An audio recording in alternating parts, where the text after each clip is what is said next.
أعوذ بالله من الشيطان الرجيم. بسم الله الرحمن الرحيم.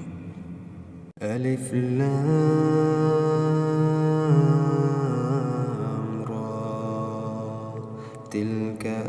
آيات الكتاب المبين. إنا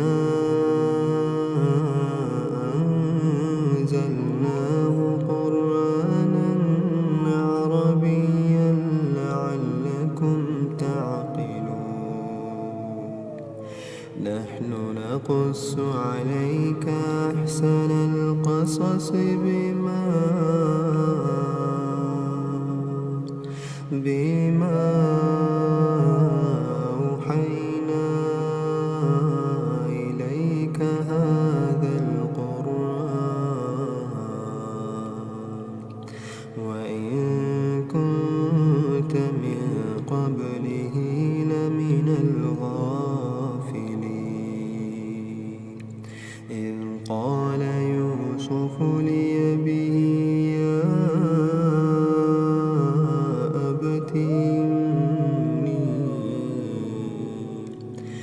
يا أبت إني رأيت 11 كوكبا والشمس والقمر رأيتهم لي ساجدين. قال يا بني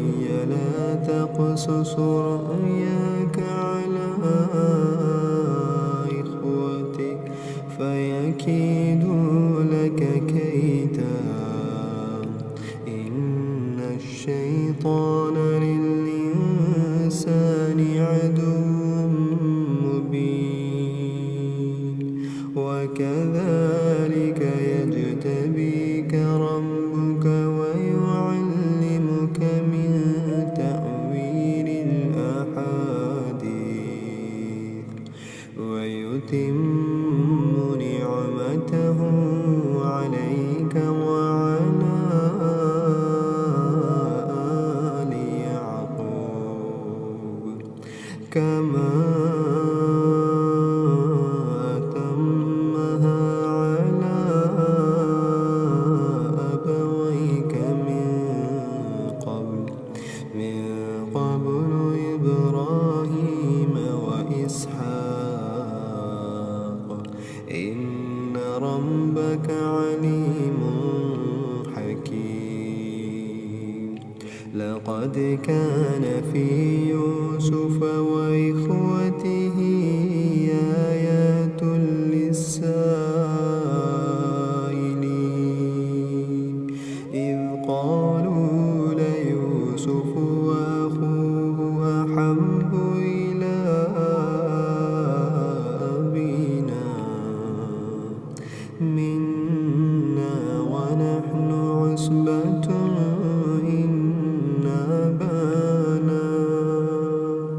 إن أبانا لفي ضلال مبين. اقتلوا يوسف أو اطرحوه أرضا يخل لكم وجه أبيكم وتكونوا من بعده قوما صالحين. قال قائل منهم لا تقتلوا يوسف وألقوه في غيابة الجب يلتقطه بعض السيارة إن كنتم فاعلين. قالوا يا أبانا ما لك لا تأمنا على يوسف وإنا له لناصحون. أرسله معنا غدا يرتع ويلعب وإنا له لحافظون قال إني ليحزنني أن تذهبوا بي وأخاف أن يأكله الذئب وأنتم عنه غافلون قالوا لئن أكله الذئب ونحن عصبة إنا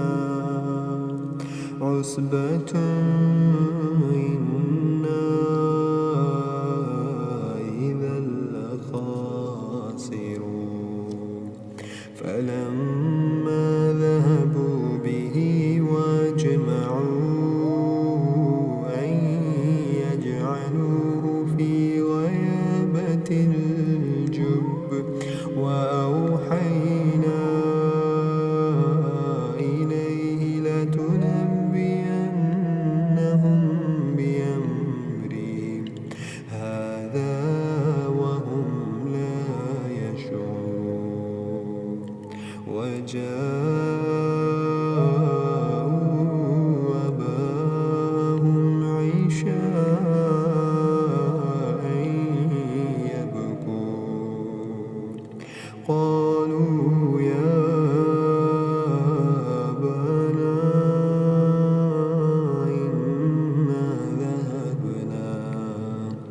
إنا ذهبنا نستبق وتركنا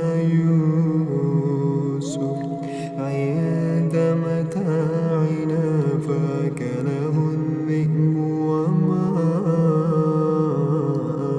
أنت بمؤمن لنا ولو كنا صادقين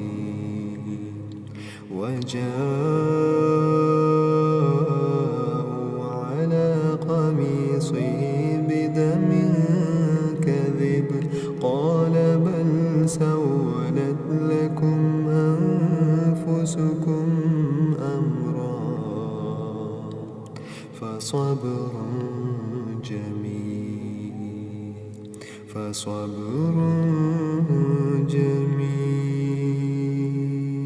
والله المستعان على ما تصفون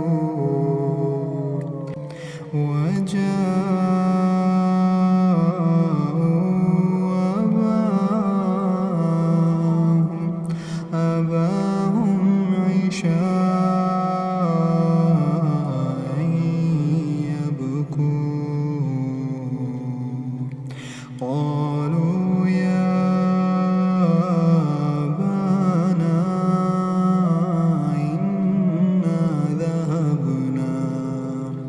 إنا ذهبنا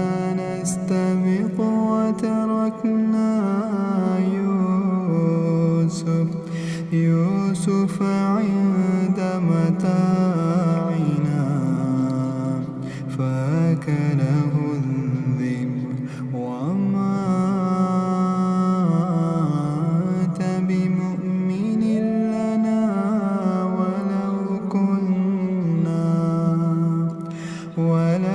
كنا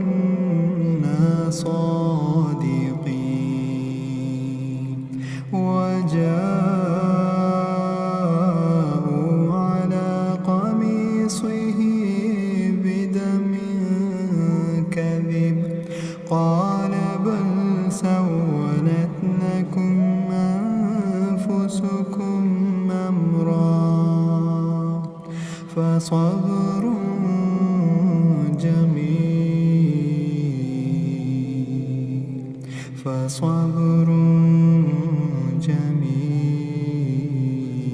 جميل والله المستعان على ما تصفون وجاءت سيارة فأرسلوا فأرسلوا واردهم فأدلى دلوه قال يا بشرى هذا غلام قال يا بشرى هذا غلام وأسروه بضاعة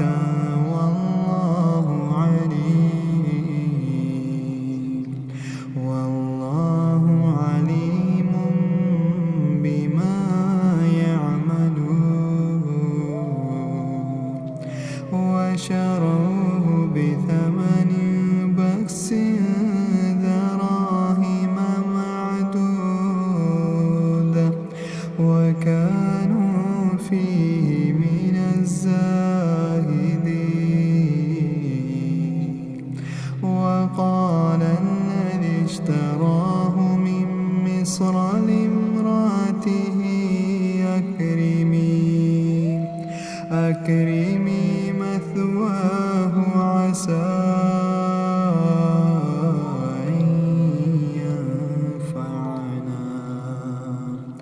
أن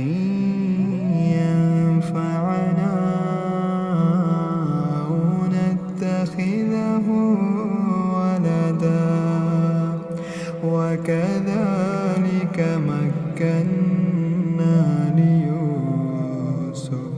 ليوسف في الأرض ولنعلمه من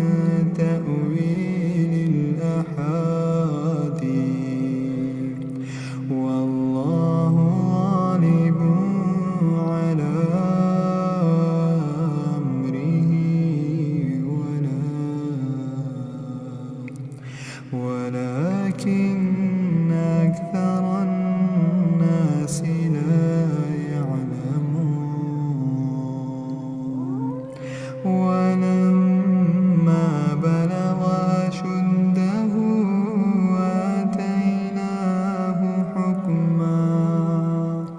آتيناه حكما وعلما وكذلك نجزي المحسنين وراودته التي هو في بيتها عن نفسه وغلقت الأبواب وقالت هيت لك قال معاذ الله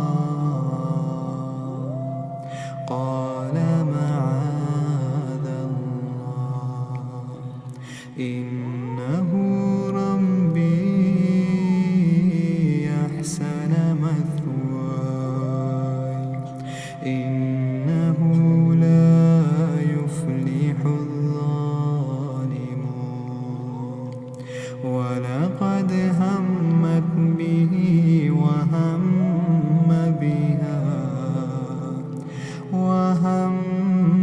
بها لولا برهان ربي كذلك لنصرف عنه السوء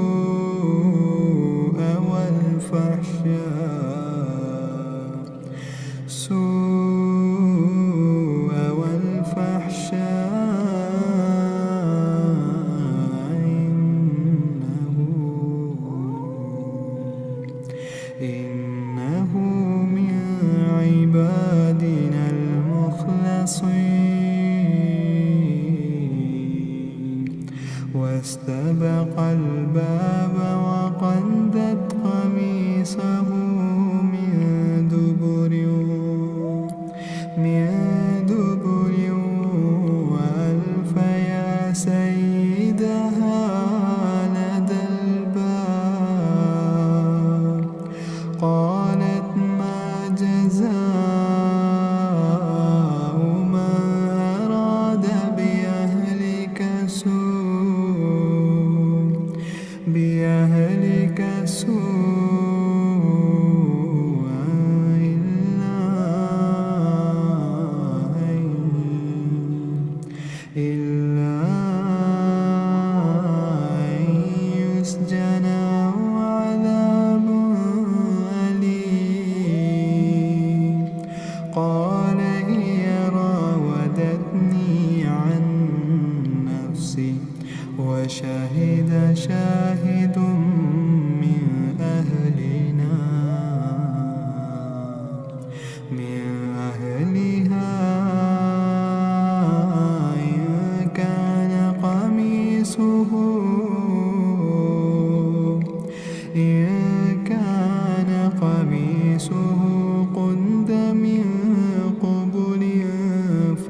فصدقت وهو من الكاذبين. وإن كان قميصه قد من دبر فكذبت وهو من الصادقين. فلما رأى قميصه قد من دبر قال إنه من كيدكن إن كيدكن عظيم. يوسف أعرض عن هذا واستغفري لذنبك إنك كنت من الخاطئين. يوسف أعرض عن هذا واستغفري لذنبك إنك كنت من الخاطئين. وقال نسوة في المدينة امرأة العزيز تراود فتاها عن نفسه قد شغفها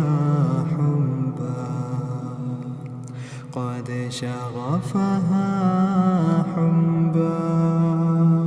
إنا لنراها في ضلال مبين. فلما سمعت بمكرهن أرسلت إليهن وأعتدت لهن متكئا وآتت كل واحدة منهن سكينا وقالت اخرج عليهن. فلما رأينه أكبرنه وقطعن أيديهن وقلن حاش لله ما هذا بشرا إن هذا إلا ملك كريم. قالت فذلكن الذي لمتنني فيه ولقد راودته عن نفسه فاستعصم ولئن لم يفعل ما آمره ليسجنن وليكونا من الصاغرين.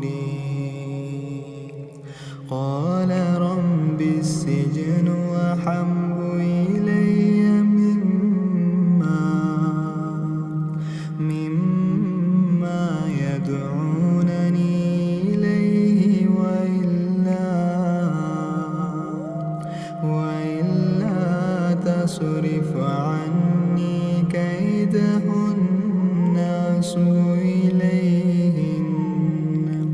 إليهن وأكن من الجاهلين. فاستجاب له ربه فصرف عنه كيدهن إنه هو السميع العليم. ثم بدا لهم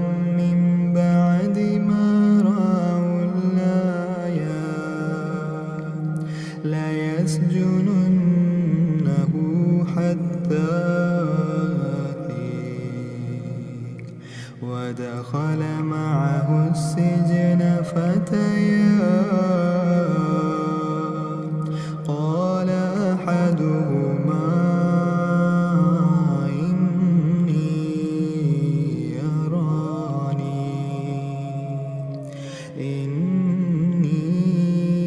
إني أراني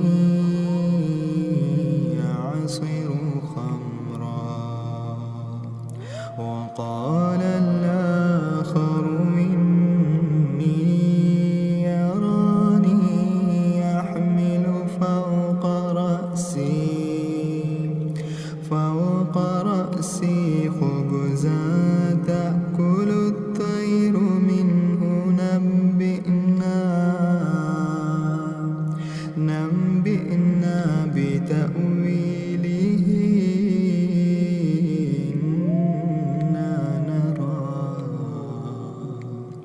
إنا نراك من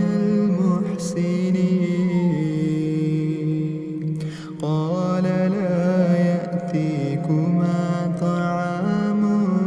ترزقانه إلا نبأتكما بتأويله قبل أن يأتيكما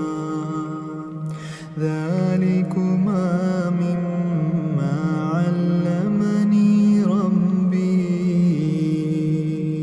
إني تركت ملة قوم لا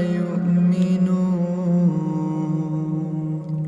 بالله وهم بالآخرة هم كافرون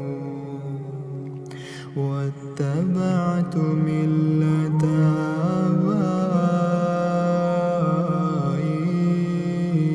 آبائي إبراهيم وإسحاق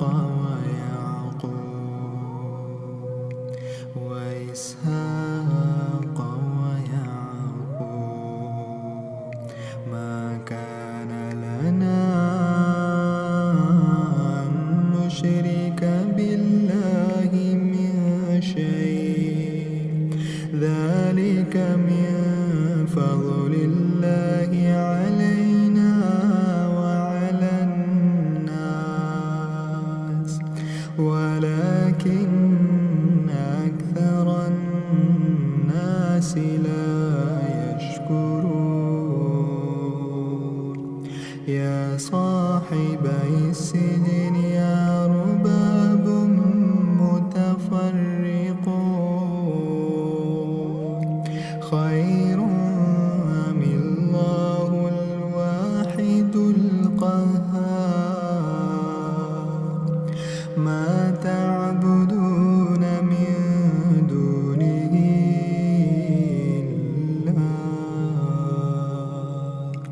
إلا أسماء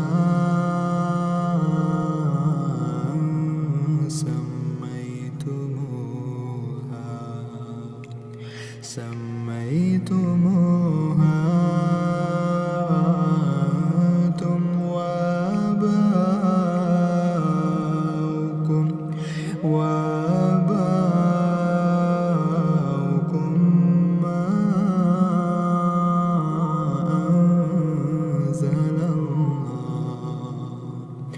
ما أنزل الله بها من سلطان إن الحكم إلا لله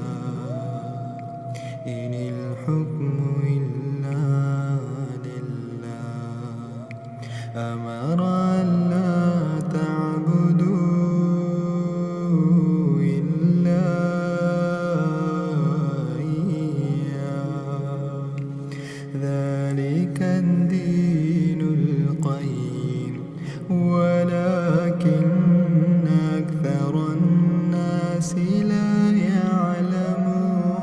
يعلمون يا صاحبي السجن أما أحدكما فيسقي ربه خمرا وأما الآخر فيصلب فتأكل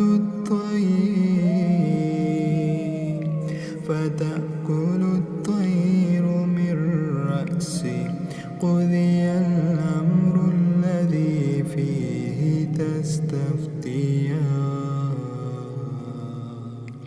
وقال للذي ظن أنه ناج منهما اذكرني عند ربك فأنساه الشيطان ذكر ربه فلبث في السجن بضع سنين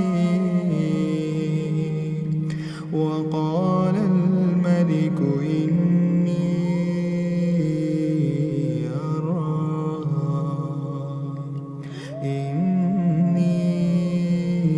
أرى 7 بقرات سمان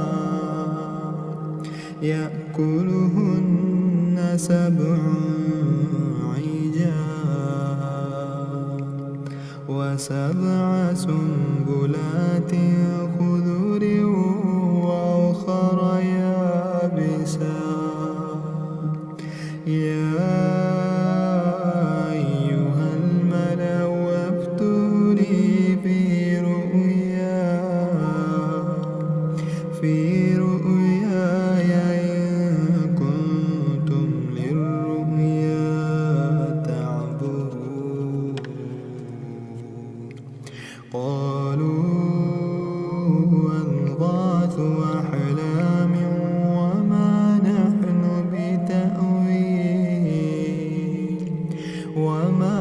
نحن بتأويل الأحلام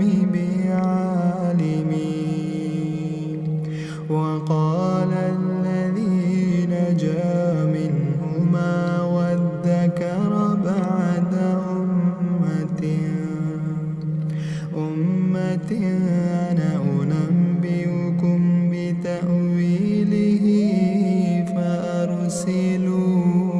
فأرسلون يوسف أيها الصديق أفتنا في 7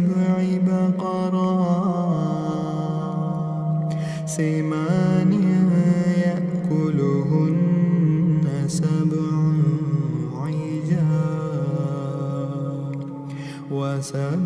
سنبلات خضر وأخر يابسات لعلي أرجع إلى الناس لعلهم يعلمون قال تزرعون 7 سنين دابا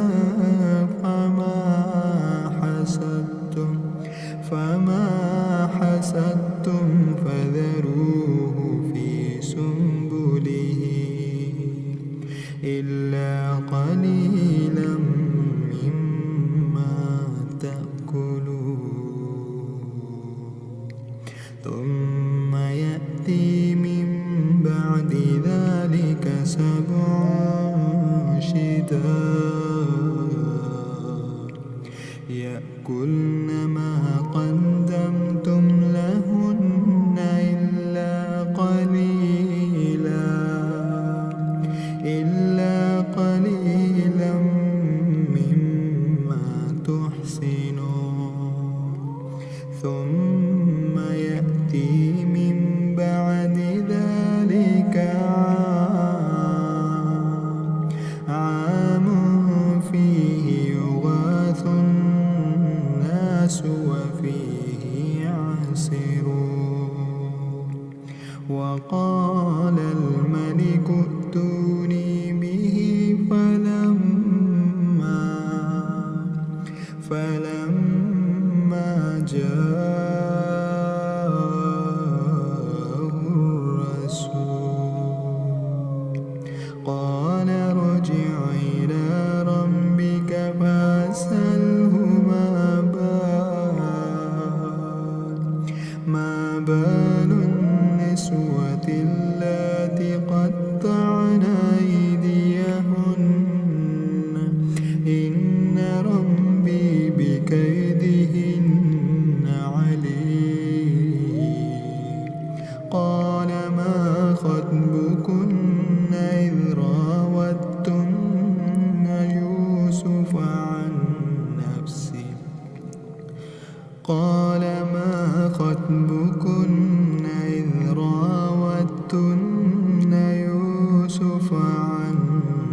حاشا لله ما علمنا عليه من سوء. قالت امرأة العزيز الآن حسحس الحق وأنا راودته عن نفسي وإنه لمن الصادقين. ذلك ليعلم أني لم أخنه بالغيب وأن الله لا يهدي كيد الخائنين. وما أبرئ نفسي إن النفس لأمارة بالسوء إلا ما رحم ربي إن ربي غفور رحيم. وقال الملك ائتوني به يستخلصه لنفسي. فلما كلمه قال إنك اليوم لدينا مكين أمين. قال اجعلني على خزائن الأرض إني حفيظ عليم. وكذلك مكنا ليوسف في الأرض يتبوأ منها حيث يشاء نصيب برحمتنا من نشاء ولا نضيع أجر المحسنين. ولأجر الآخرة خير للذين آمنوا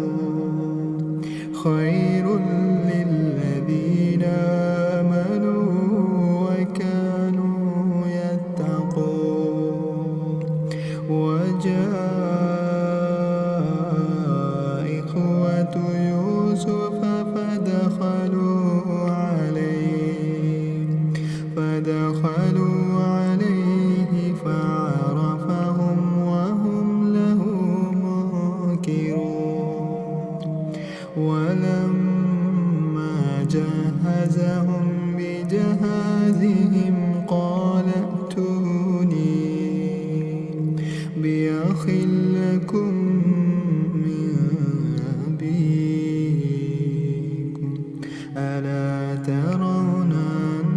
أني أوفي الكيل وأنا خير المنزلين.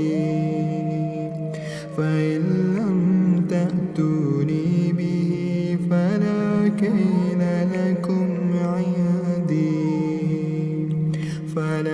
كيل لكم عندي ولا تقربون. قالوا سنراود عنه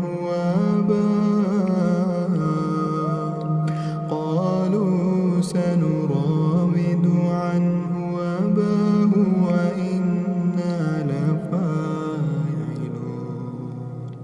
وقال لفتيانه اجعلوا بضاعتهم في رحالهم لعلهم يعرفونها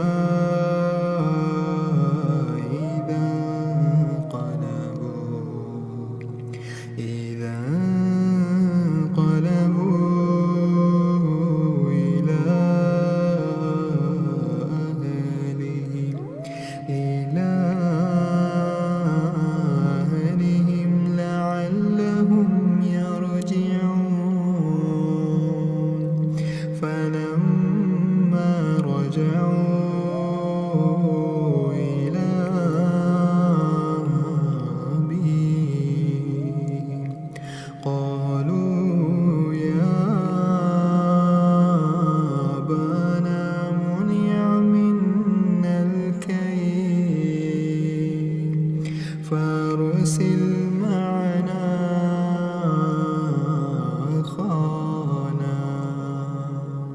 معنا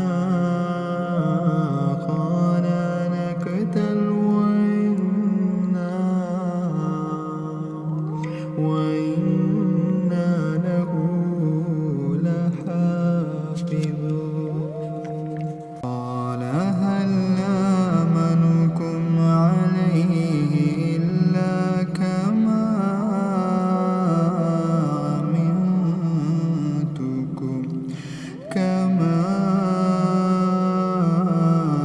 أمنتكم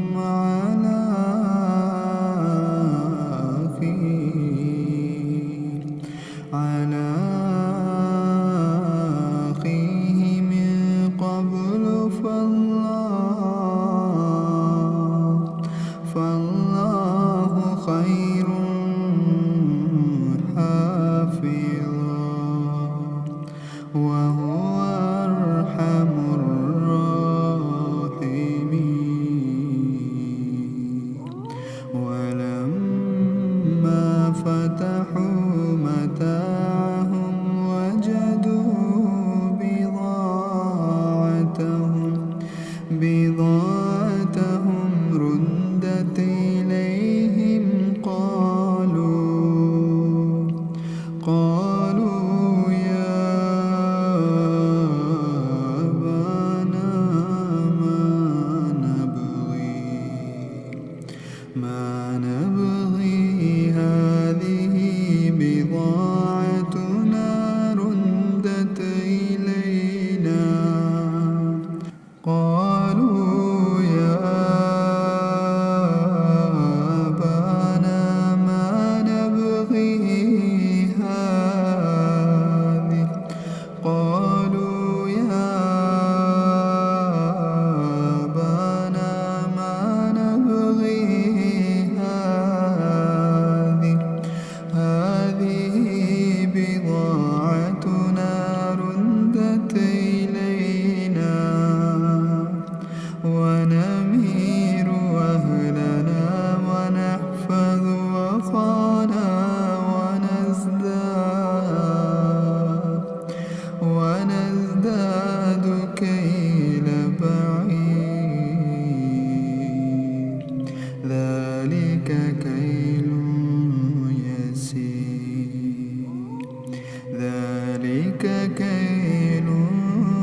يسير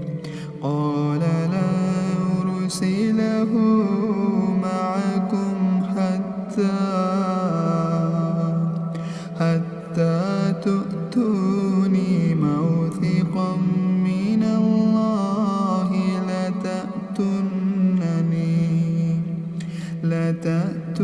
لتأتونني به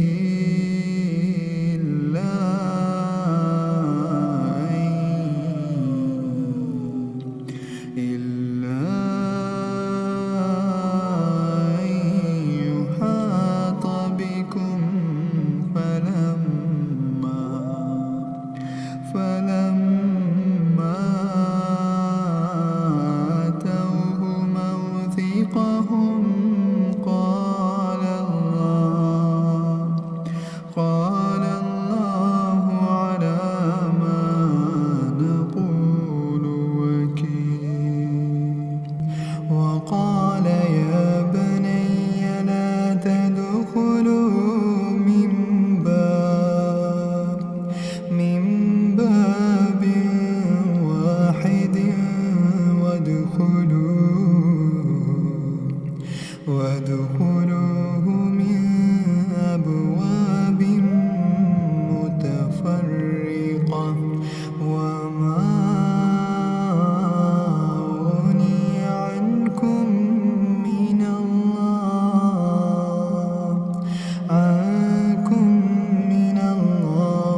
أيتها العير إنكم لسارقون قالوا وأقبلوا عليهم ماذا تفقدون قالوا نفقد صواع الملك ولمن جاء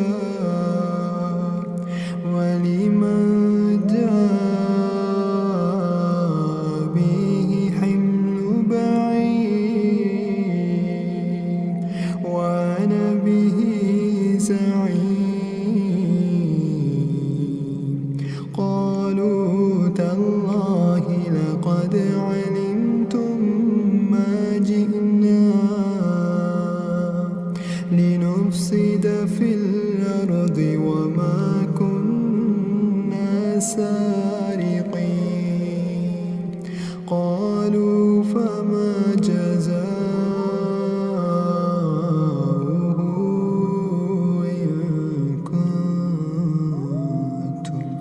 إن كنتم كاذبين قالوا جزاؤه من وجد في رحله فهو جزاؤه كذلك نجزي الظالمين فبدأ بأوعيتهم قبل وعاء أخيه ثم استخرجها من وعاء أخيه كذلك كدنا ليوسف ما كان ليأخذ أخاه في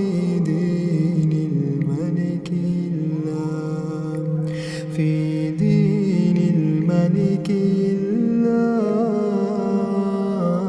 أن يشاء الله نرفع درجات من نشاء وفوق كل ذي علم عليم قالوا يسرق فقد سرق أخ له من قبل فأسرها يوسف في نفسه ولم يبدها لهم قال أنتم شر مكانا والله أعلم بما تصفون قالوا يا أيها العزيز إن له أبا شيخا كبيرا فخذ أحدنا مكانه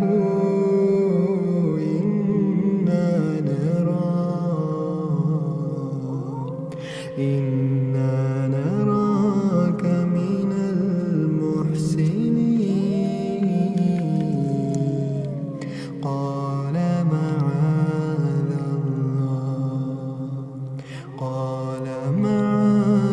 الله أن نأخذ إلا من وجدنا متاعنا عنده إنا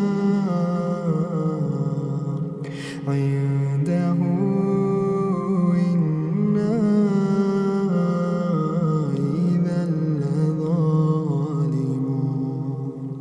فلما استيأسوا منه خلصوا نجيا قال كبيرهم ألم تعلموا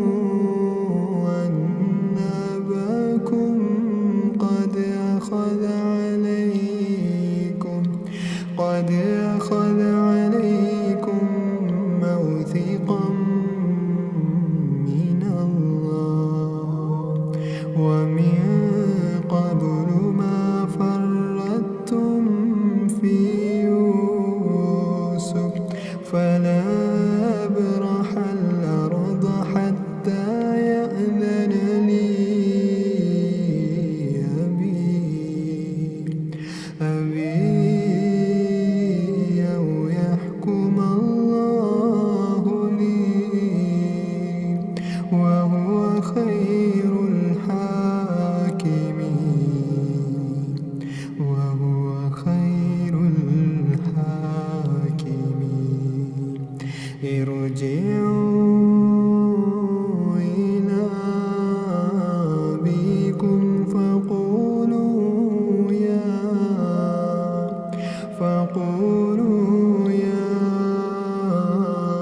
أبانا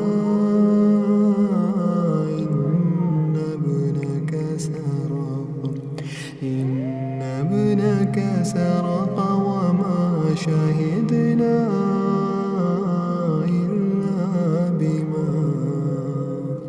إلا بما علمنا وما كنا للغيب حافظين. واسأل القرية التي كنا فيها والعير التي أقبلن فيها وإنا لصادقون. قال بل سولت لكم أنفسكم أمرا فصبر جميل.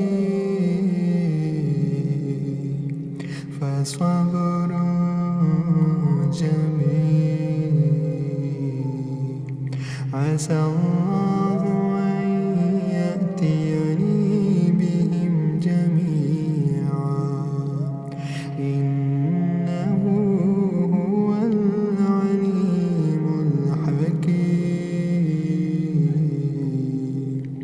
وتولى عنهم وقال يا أسفا على يوسف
وأهلنا الذر وجئنا ببضاعة مزجنة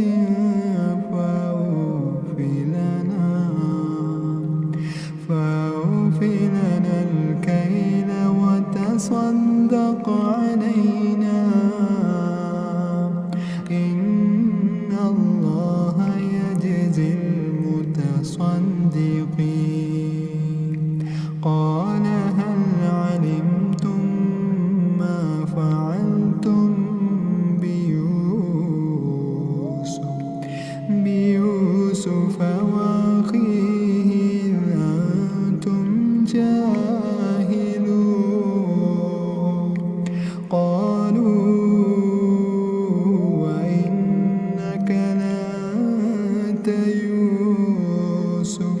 قال أنا يوسف وهذا أخي قد من الله علينا إنه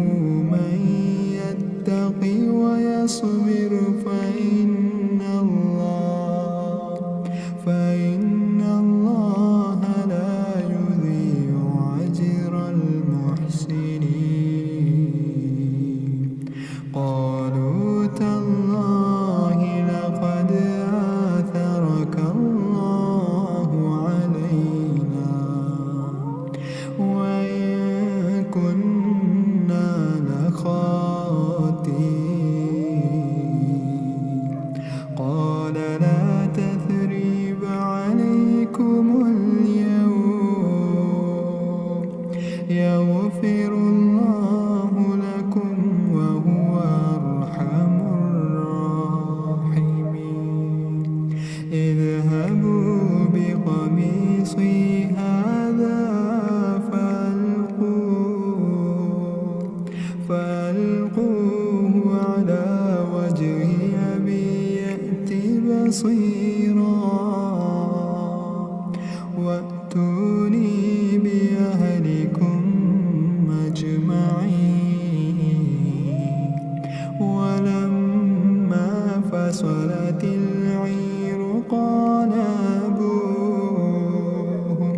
إني لأجد ريح يوسف لولا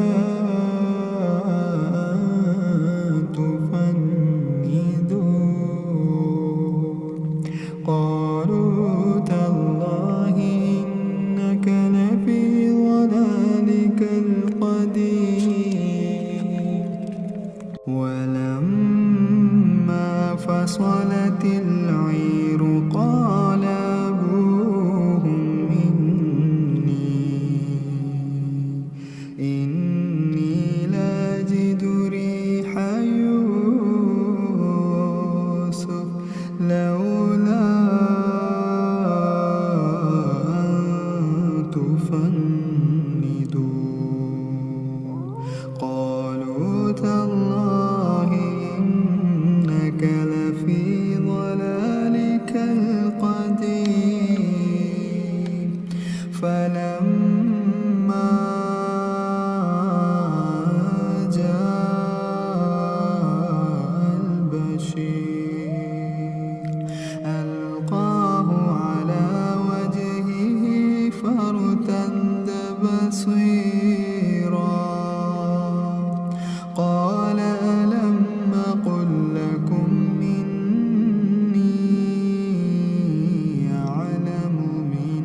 وقال ادخلوا مصر إن شاء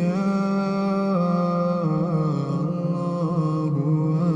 آمنين ورفع أبويه على العرش وخروا له سجدا وقال يا أبت هذا تأويل رؤياي من قبل قد جعلها ربي حقا وقد أحسن بي إذ أخرجني من السجن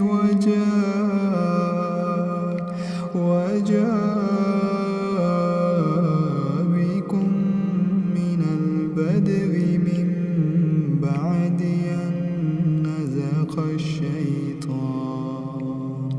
أن نزغ الشيطان بيني وبين إخوتي إن ربي لطيف لما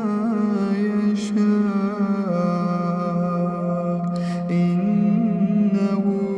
هو العليم الحكيم رب قد آتيتني من الملك وعلمتني من تأويل الأحاديث فاطر السماوات والأرض أنت ولي في الدنيا والآخرة توفني مسلما والحقني بالصالحين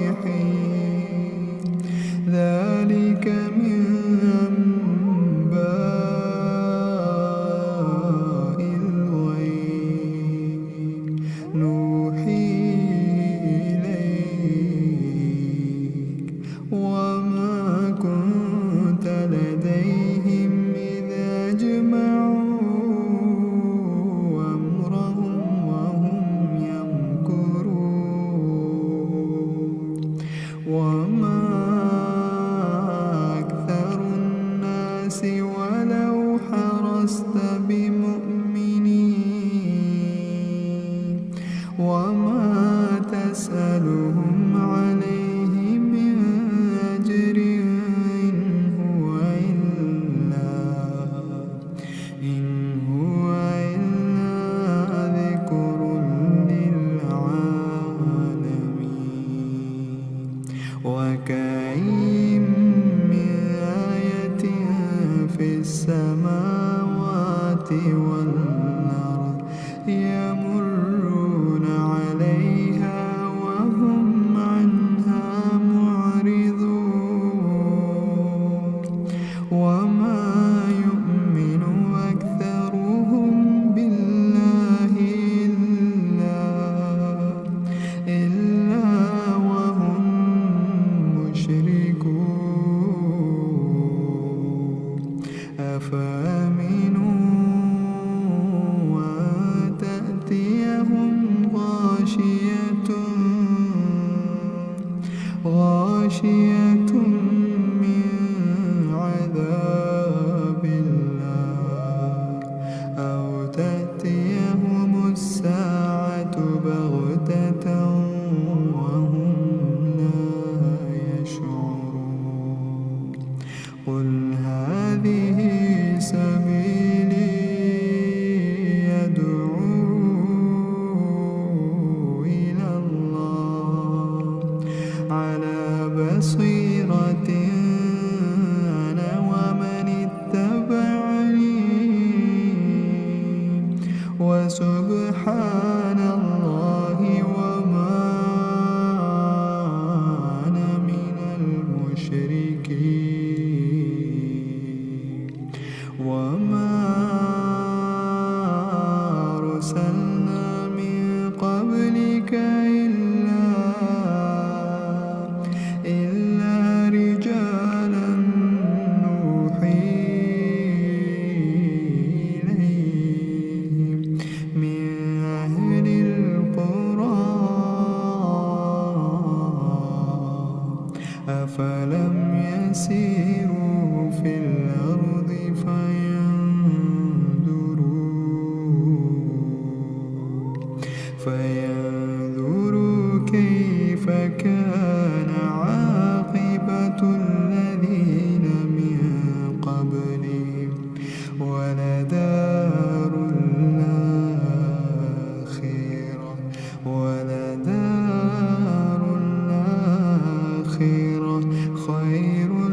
الرسل وظنوا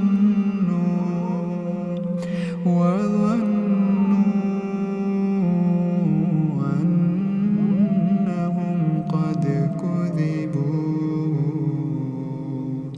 قد كذبوا جاءهم نصرنا